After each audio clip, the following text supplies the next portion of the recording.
وہ پتھر نہ لڑکھا سکا، جبریل امین کو بارگاہ بے کس پناہ میں بھیج دیا گیا اور میرے کریم آقا کو ان کی خواصت سے مطلع کر دیا گیا۔ حضور سید عالم جلدی کے ساتھ اٹھے اور مدینہ طیبہ تشریف لے آئے، حضرت علی کو وہاں رہنے دیا۔ فرمایا علی تم یہاں ٹھہرو، اگر میرا کوئی صحابی جانب آئے اسے بتا دینا، کیونکہ صحابہ کرام کی عادت تھی کہ میرے کریم آقا کی خدمت میں حاضری دیتے تھے جہاں بھی تشریف فرما ہوتے، تو وہ صحابہ آئیں گے اور آ کے یہاں بیٹھیں گے، یہودی ان کو نقصان نہ پہنچا سکیں۔ علی تم ٹھہرو، باقی صحابہ کو میرے کریم آقا لے کے واپس آ گئے۔ رب کریم اس عظیم نعمت کا کہ دیکھو میں نے تمہارے محبوب کو کافروں کی دستبر سے بچا لیا ہے، اللہ نے ہم پر احسان فرمایا، اللہ تعالیٰ اس کریم کو بچا، ہم پر احسان فرمایا۔ بھئی کوئی میرے باپ کے ساتھ حسن سلوک کرے گا تو اس کا احسان مجھ پر ہے نا، اس نے میرے ابا کے ساتھ حسن سلوک کیا، ہمارے نبی کو اللہ تعالیٰ نے بچا لیا، یہ رب کا کتنا بڑا احسان ہوا۔ اللہ تعالیٰ اپنے اس احسان کا تذکرہ فرماتا ہے کہ اذ ہم قوم، جب ایک قوم نے یہ ہمت کی تھی، یہ ارادہ کیا تھا، ان یبسطوا الیکم ایدیہم، کہ وہ تمہاری جانب اپنے ہاتھوں کو بڑھائیں، دست درازی کریں، تمہارے ساتھ زیادتی کریں، فکف ایدیہم، رب کائنات نے ان کے ہاتھوں کو روک لیا، انکم تم سے، یعنی وہ تمہارا نقصان نہ کر سکیں، واتقوا اللہ، ہمیشہ اللہ تعالی جل وعلا سے ڈرتے رہو، اس کا خوف تمہارے دل میں غالب رہے، وعلی اللہ، اور اللہ تعالی پر، فلیتوکل المؤمنون، ایمان والوں کو توکل کرنا چاہیے، بھروسہ کرنا چاہیے، یعنی اپنے رب پر بھروسہ کرتے رہو، جب تمہارا یقین کامل ہوگا تمہارا رب تمہیں ہر مصیبت سے بچا لے گا، تمہیں ہر مصیبت سے بچا لے گا۔ بلکہ میرا اللہ ارشاد فرماتا ہے وَمَن يَتَّقِ اللَّهَ يَجْعَل لَّهُ مَخْرَجًا،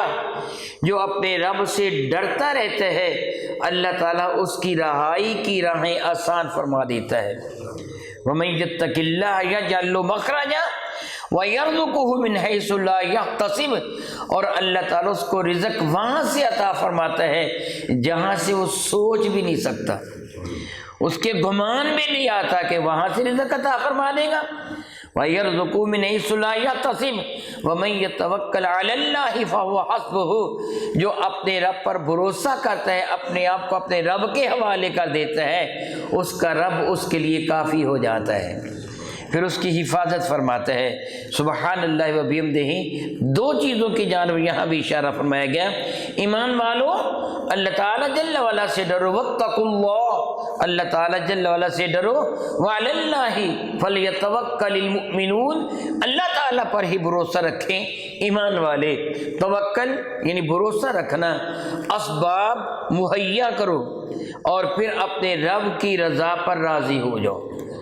یعنی خود کو بچاؤ، یہ نہیں کہ ہاتھ باندھ کر معاذ اللہ تعالیٰ تم کہو جی میں نے رب پر بھروسہ کر لیا،